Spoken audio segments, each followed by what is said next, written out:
Drivers, thank you for being awesome. I'm Angela Roach, and this is Behind the Wheel, powered by HireMaster.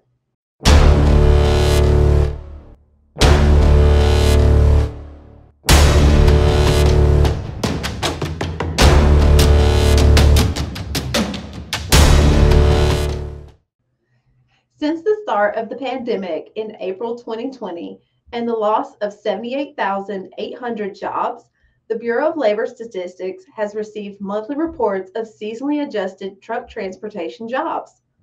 The reports reflect a steady growth of jobs with the exception of a 2,700 job decline in March of 2022. Although there were an additional 4,300 jobs added in the month of June, reports reflect the recent jobs added were still less than the pace of the last few months. The increase in truck transportation jobs in May was 16,900. In April, it was 14,900 jobs. And before the 1-month decline in March 2022, the growth was 11,000 in February and 6,800 new jobs in January. The total number of jobs in transportation as of June was 1,589,500 in the Bureau of Labor Statistics truck transportation sector. However, last year in June, there were 1,516,900 jobs.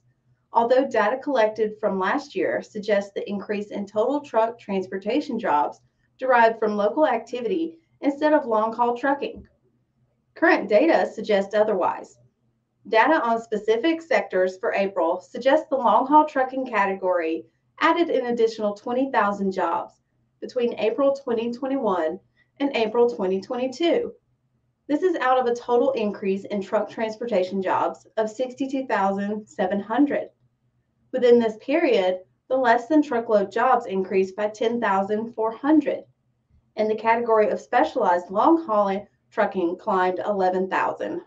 Additionally, according to data released on Friday by the Bureau of Labor Statistics, the total seasonally adjusted employment for the sector increased by 3,500 jobs in July. The total number of jobs is now at 1,595,000. Based on the reports, the last full month peak right before the pandemic was 1,515,400 jobs in February 2020. This was followed by consecutive declines of 7,000 jobs in March and then 78,000 in April of 2020. The 3,500 jobs added in July 2022 was a modest gain. However, data recorded suggests an increase of 8,600 jobs to 1,606,900 jobs. Additionally, lower freight rates are now showing in the reported data. The Producer Price Index for the truck transportation sector, which lags by 1 month, declined 0.2% in June, which is a month-to-month figure. A notable change on reports show warehousing and storage numbers on a seasonally adjusted and non-seasonally adjusted basis. The total jobs on a seasonally basis declined slightly by 1,600 in July to 1,794,900 jobs. Another notable change is in the lagging data on specific types of trucking jobs.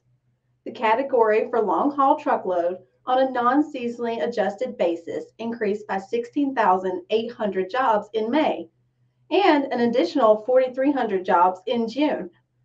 This shift may be suggesting independent owner-operators staring at higher fuel costs have decided to work with larger carriers as employees. Last week, we had a clip from Dr. Mark Manera of Supply Chain Fitness giving tips on losing weight while on the road. For this week's health and fitness tip, we go back out to Dr. Mark Manera for another great tip. Here's the secret to losing weight out on the road. Do a clean sweep of your truck. Here's what I mean by that. If you have chips, cookies, candy, any junk food in your truck, you're going to eat it when you get hungry. So do a clean sweep of your truck and get rid of all that junk food that's just sitting there waiting for you to have that little urge or bored, so you just grab it and start eating. And again, this isn't about hating your life, so you don't have to completely get rid of all of them, but limit yourself to 1 or 2 of those sweet treats that you enjoy eating. And then for all the rest, get rid of them. Throw it away. donate, give it to a friend, and resist the urge of just finishing it off and going on this last binge of everything in your truck. And there you go. If you have a healthy environment, you're setting yourself up to live a healthier life. Thank you for the great tip, Mark. You can find more tips from Mark on TikTok at Dr. Mark Manera.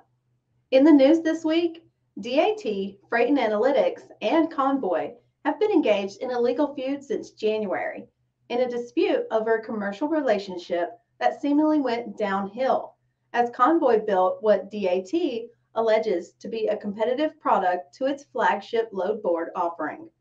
The two companies have filed suit against each other, with Convoy countersuing in June over what it calls monopolistic behavior from DAT.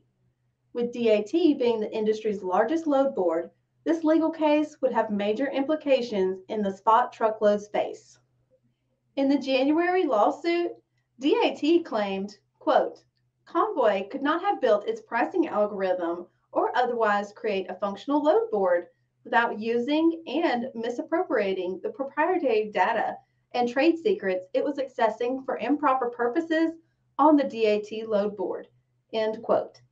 Yet, Convoy's countersuit against DAT filed states that DAT is engaging in monopolistic behavior and that, quote, DAT thus presents broker customers with an untenable choice.